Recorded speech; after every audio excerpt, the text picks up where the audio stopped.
नमस्कार बंधुरा आमी सुष्मिता मायेर हेसेले आपनादेर स्वागत जानाई।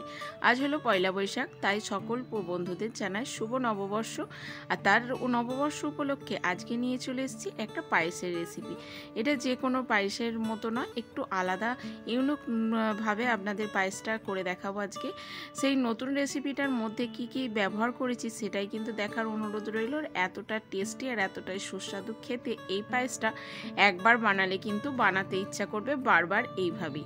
তো দেখে নিন আমি কিভাবে বানাই। তার জন্য একটা লাইক দিয়ে সম্পূর্ণ ভিডিওটা দেখতে থাকুন। কখন কিভাবে কি মাপে দেবো সেটা কিন্তু না দেখলে পারফেক্ট এইভাবেই কিন্তু পায়েসটা বানাতে পারবেন না। এখানে দেখুন আমি প্রায় 1 লিটার মতো দুধ নিয়ে নিয়েছি। গরুর দুধ, লিকুইড দুধ এখানে ব্যবহার করেছি। আপনারা পাউডার দুধ দিয়েও করতে পারেন বা প্যাকেট দুধ দিয়েও করতে পারেন। ভালো করে দুধটাকে জাল করে দিয়ে নিয়ে আমি এখানে দুটো এলাচ ভালো করে গুঁড়িয়ে নিয়েছি আর দিয়ে দিয়েছি একটা তেজপাতা। আমি এলাচটাকে এখানে পাউডার হিসাবে ব্যবহার করেছি। এবার গোবিন্দভোগ চালটাকে আমি আধ ঘন্টা আগে ভালো করে ধুয়ে জল ঝরিয়ে এইভাবে প্লেটের মধ্যে শুকাতে দিয়ে দিয়েছিলাম। এখন 10 থেকে 15 মিনিট এইভাবে রাখলেই কিন্তু খুবই তাঁতের মধ্যে খুবই সুন্দর এইভাবে শুকনো হয়ে যাবে। এর মধ্যে দিয়ে দিয়েছি গাওয়া ঘি। গাওয়া ঘিটা গোবিন্দভোগ চালের সঙ্গে ভালো করে এইভাবেই মাখিয়ে নেব। গাওয়া ঘি আর গোবিন্দভোগের চালের যে দুটো একসঙ্গে যে ফ্লেভারটা মিশে এত সুন্দর যে ফ্লেভারটা হয় সেটাই কিন্তু বেশ দারুণ লাগে কম্বিনেশনটা। এবার দেখুন সুন্দরভাবে সব কিছু মাখিয়ে নিয়ে ফুটন্ত যে দুধের মধ্যে এই চালের মিশ্রণটাকে আমি দিয়ে দেব। তা এখানে কিন্তু আরও আমি কিছু জিনিস মেশাবো।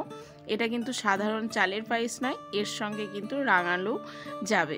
আর রাঙালুটা কখন কিভাবে দেব সেটাই কিন্তু দেখার অনুরোধ রইল। দেখুন চালগুলোকে ভালো করে দিয়ে আমি এইভাবে নেড়ে নেব, কেননা না নাড়লে চালটা কিন্তু ডেলা বেঁধে যাবে, ঠিকমতো চালটা সিদ্ধও হবে না। এইভাবে কিন্তু লো মিডিয়াম ফ্লেমে চালটাকে ভালো করে একটু সিদ্ধ করে নেব। 80% এখানে চালটা সিদ্ধ করে নেব। আর এখানে দেখুন রাঙালু নিয়ে নিয়েছি। রাঙালুটা একটা বড় সাইজের নিয়েছি, সেটাকে কিন্তু ছোট ছোট করে এইভাবে কেটে নিয়েছি সরু সরু করে। এই সাইজটা করলে কিন্তু দেখতে ভালো লাগে, তার জন্য এইভাবে নিয়েছি। আপনারা এর থেকে ছোটও করে নিতে পারেন। আর নিয়ে নিয়েছি কাজু বাদাম আর কিশমিশ। কাজুটাকে আমি ভেঙে ভেঙে নিয়েছি। আর নিয়েছি একটা পাউডার দুধ। পাউডার দুধটা দিলে যে কোনো পায়েসে দিলে কিন্তু বেশ ভালো লাগে আর খুব তাড়াতাড়ি কিন্তু দুধটা বেশ ঘনত্বও বেড়ে যায়।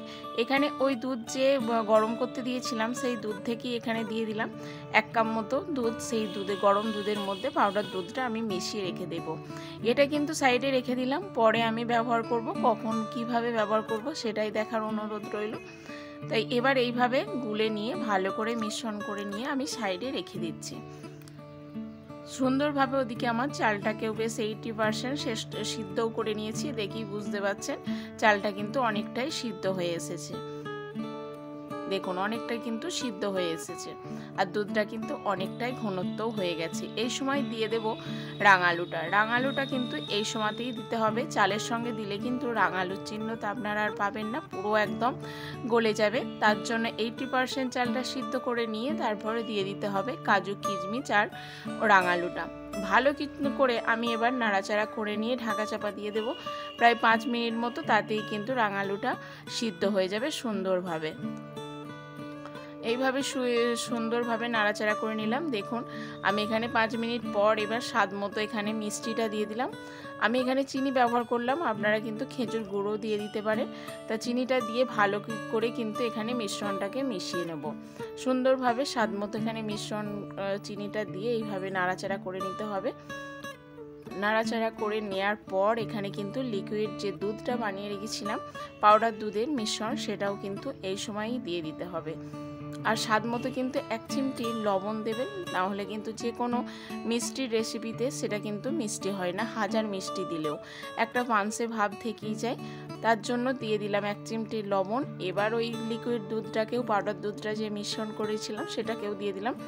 এইভাবে নাড়াচাড়া করে নেব আরও 5 মিনিট, যাতে আরও ঘনত্বটা বেড়ে যায় সুন্দরভাবে সব কিছু।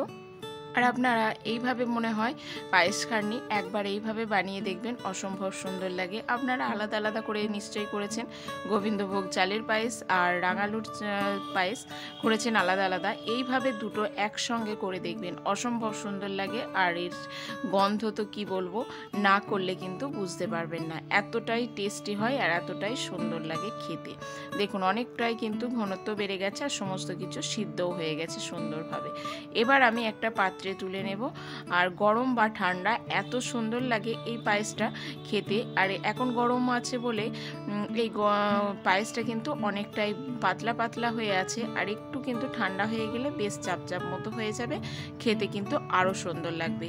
এই অবস্থাতেই কিন্তু আপনাদের নামিয়ে নিতে হবে, গ্যাসটা অফ করে দিতে হবে।